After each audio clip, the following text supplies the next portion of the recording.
Lumaragas sa pagpapala pa sa ating lahat. Para sa ating pang-araw-araw na talata, tayo ngayon ay nasa Genesis Kapitulo 31, simula versikulo 4 hanggang versikulo 9. Pinagsabihan ni Jacob si Rachel at si Leah na tagpuin siya sa parang na kinaroroonan ng mga kawan. Sinabi niya sa kanila, napansin kong iba na ang pagtingin sa akin ng inyong ama. Di na tulad ng dati. Subalit di ako pinabayaan ng Diyos ng aking mga magulang.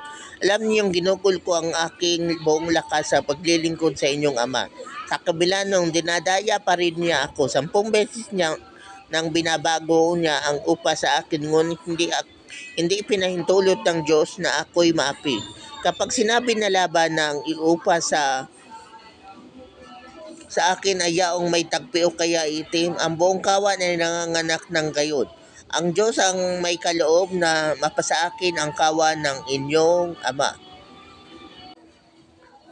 Gusto ko pa ipapaalala sa inyo na hindi pa ako dito nagtuturo ng prosperity gospel o anumang kahintulad nito.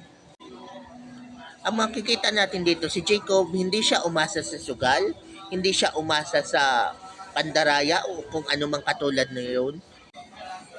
Naging mayaman siya dahil umasya siya sa Diyos at ang Diyos ang nagbigay sa kanya ng idea kung paano yumaman.